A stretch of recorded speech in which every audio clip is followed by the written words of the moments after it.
السلام علیکم ورحمۃ اللہ وبرکاتہ۔ بسم اللہ الرحمن الرحیم۔ قال انما اشکو بثی وحزنی الی اللہ واعلم من اللہ ما لا تعلمون۔ وقال النبی صلی اللہ علیہ وسلم لما کان فی حزن فی الطائف اللہم الیک اشکو ضعف قوتی وقلت حیلتی وہوانی علی الناس۔ اللہ تعالی لقد کان لکم فی رسول اللہ اسوۃ حسنہ۔ سیرت نبوی صلی اللہ علیہ وسلم انسانوں کی ہدایت کے لیے خدا نے سٹینڈرڈ اور معیار بنایا ہے، اور اس میں نبی کریم صلی اللہ علیہ وسلم پر اترنے والا کلام باقی انبیاء کے قصص کو بیان کرتا ہے کہ حضرت یوسف علیہ السلام کو جب اس کے بیٹوں نے ان کے پیارے بیٹے یوسف علیہ السلام کی خبر دی تو اس وقت وہ ملول ہو گئے، غم زدہ ہو گئے، اور انہوں نے کہا کہ میں اپنی حاجت و اپنی تکلیف اللہ کے سامنے پیش کرتا ہوں، اور مجھے پتہ ہے کہ وہ ان معاملوں کو کیسے دیکھتا ہے، میں جانتا ہوں تم نہیں جانتے۔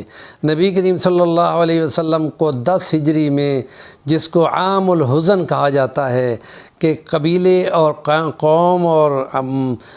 بنی ہاشم میں ان کی برادری کے جو حفاظت کا ذمہ دار تھا ان کا چچا ابو طالب تھا، جب وہ فوت ہو گیا تو کچھ مہینے چھوڑ کر گھر کے اندر موجود ان کی زوجہ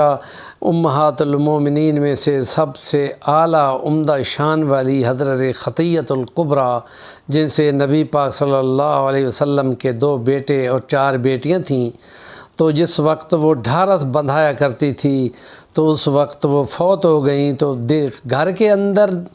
حوصلہ دلانے والا بھی فوت ہو گیا، اور برادری میں بھی دشمنوں کے مقابلے میں رکاوٹ بننے والا بھی فوت ہو گیا، تو وہ غم لگ گیا۔ تو وہاں اس وقت نبی کریم صلی اللہ علیہ وسلم مکے کو چھوڑ کے طائف میں جب گئے کہ چلو ان کو جا کے بیان کرتا ہوں، تو ان کے 3 بھائیوں نے نبی کریم صلی اللہ علیہ وسلم کے ساتھ جو سلوک کیا وہ تاریخ اور زمانہ جانتا ہے، اور اس پہ انہوں نے بچوں کو پیچھے لگا دیا،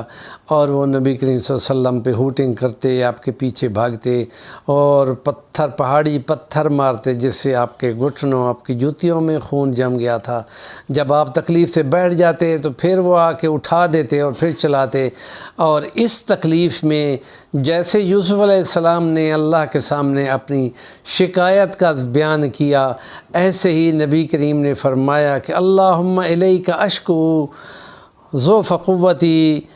وقلت حیلتی وہوانی علی الناس۔ اور جو بے وقعتی لوگوں کے میں ہے اور میری جو کمزوری ہے اس کی شکایت میں آپ سے کرتا ہوں۔ اے خدا، اگر تو ناراض نہیں ہے تو پھر مجھے بھی کوئی پرواہ نہیں ہے۔ روایات میں آتا ہے کہ حضرت جبرائیل امین کے ساتھ میکائیل پہاڑوں کا